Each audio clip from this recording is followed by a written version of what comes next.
The war begins the moment you wake up, not outside, but inside, before the world invades your mind with noise, distraction, and weakness.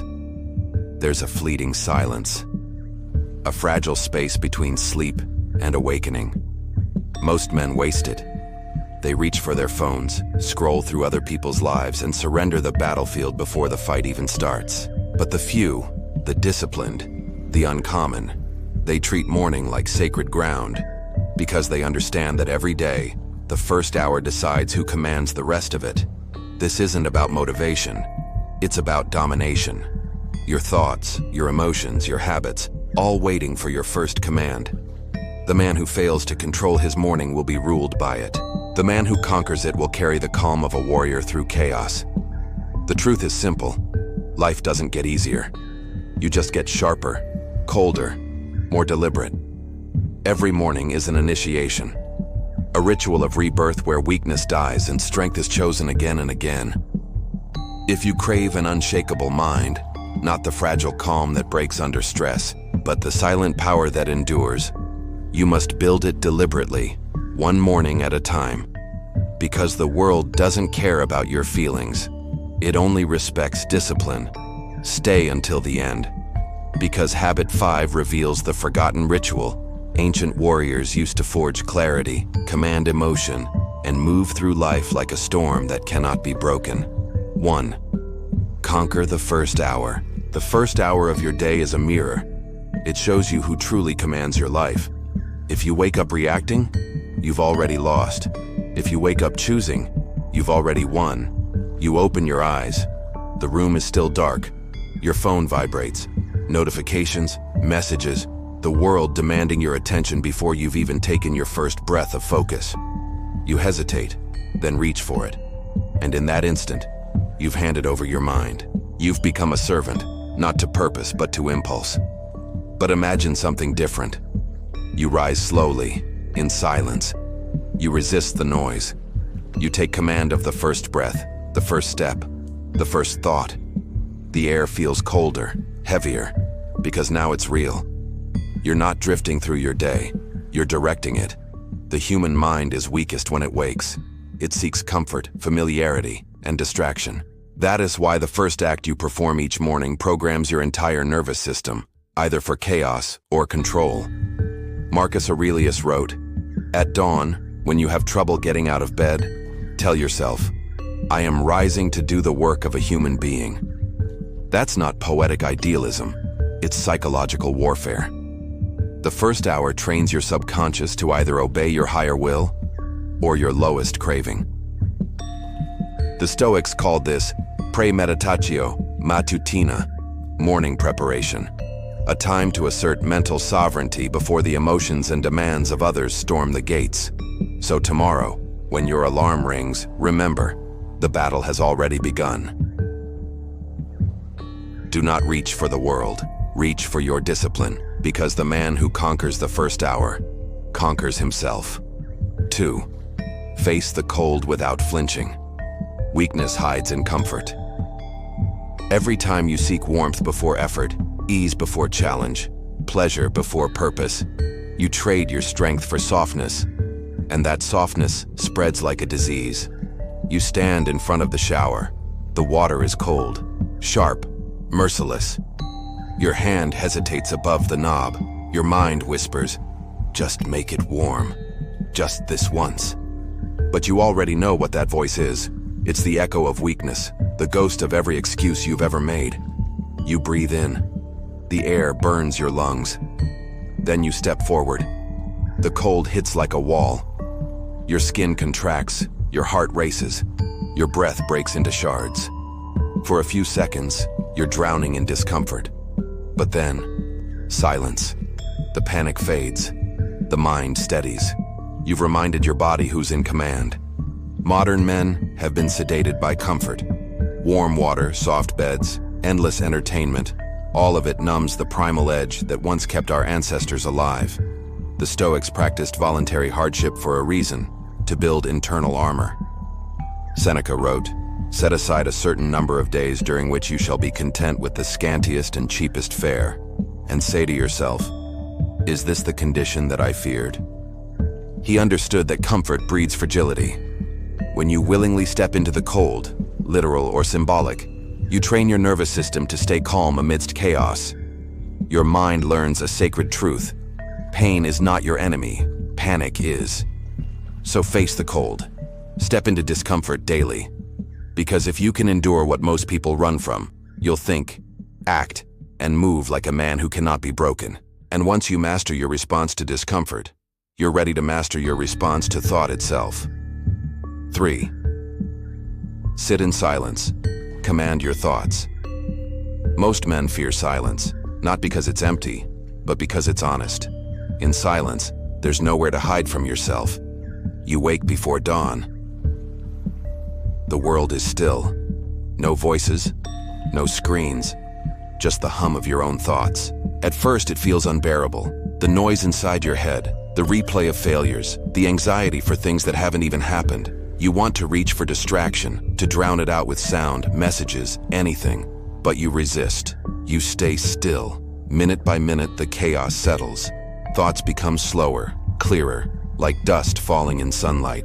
You start seeing patterns, the lies you've told yourself, the fears that controlled you, the strength that's been buried under noise. And in that moment, you realize silence isn't your enemy. It's your mirror. In psychology, it's called metacognition, the ability to observe your own mind. The Stoics mastered it centuries ago. Marcus Aurelius wrote in Meditations, "You have power over your mind, not outside events. Realize this, and you will find strength." Modern men are slaves to reaction. They think every thought deserves attention, every emotion deserves response.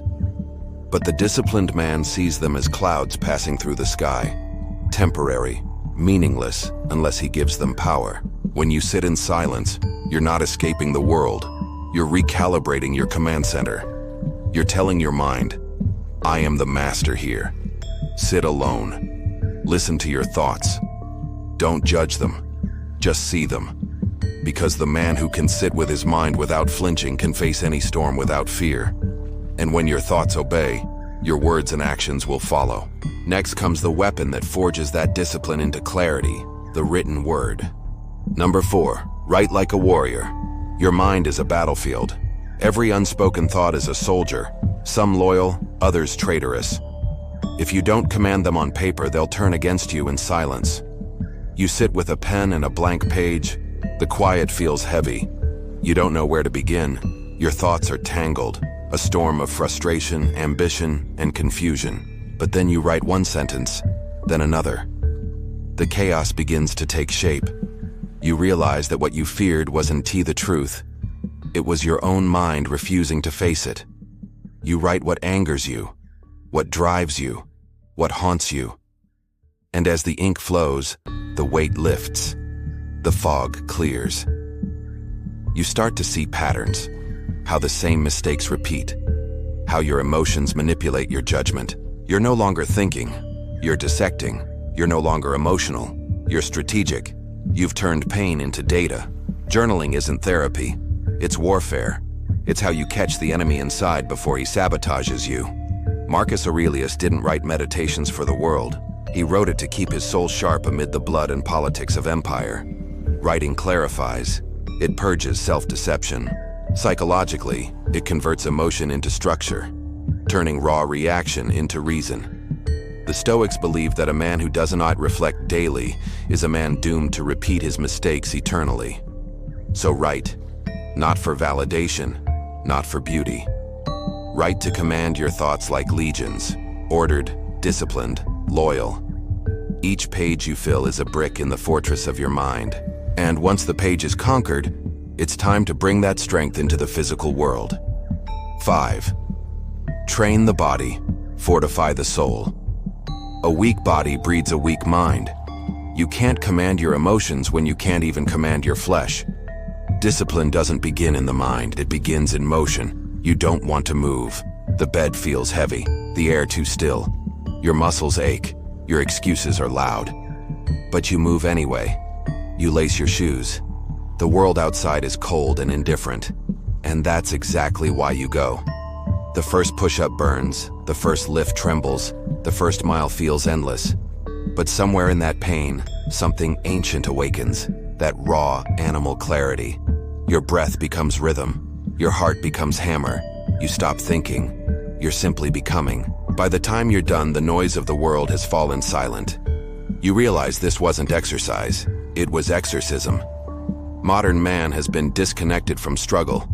His hands are soft, his mind scattered, his will unfocused. But the ancients knew, to train the body was to train the soul. Epictetus taught that comfort corrupts virtue. Marcus Aurelius himself was a soldier before he was a philosopher. They understood the link between physical endurance and moral power. From a psychological lens, the body is the anchor of the mind. Physical strain resets the nervous system, burning anxiety, restoring focus, and teaching one principle that defines strength. You can suffer and still move forward. The weights, the road, the sweat, they are not punishment. They are proof. Proof that you command yourself, not your feelings. Train daily, not to look powerful, but to be unshakable. Because when the body obeys, the mind follows. And when both align, you become a force no chaos can break. This is the moment where philosophy leaves the page and enters the flesh. Every morning, the war begins again. And the enemy isn't the world, it's the hesitation inside you. The whisper that says, stay in bed. The craving that says, you've done enough. The fear that says, you can't handle this. But if you've followed these 5 habits, if you've conquered your first hour, faced the cold mastered silence, written your truth and trained your body, then you've built something most men never will, a fortress within. Understand this, peace is not found in the absence of struggle. Peace is built by a man who has made struggle his ritual. The unshakable mind is not born, it's constructed, brick by brick, morning by morning, decision by decision. You will still face chaos. You will still fall. But when you do, you'll rise faster, because your foundation will not crack. Your emotions will try to sway you. The world will try to distract you. But the man who lives by discipline does not bend to noise. He bends the noise to his will. The Stoics called this eudaimonia, a state of inner mastery, where one's spirit remains untouched no matter what storms outside. That's not motivation, that's power. And power, real power, begins before sunrise. So tomorrow morning when the alarm sounds and weakness whispers, remember, the war begins now, and you already know how to win it. If this spoke to you, share it. If it challenged you, act on it. And if you're ready to sharpen your edge, subscribe to Timeless Stoic Mind, where strong minds are forged, not born.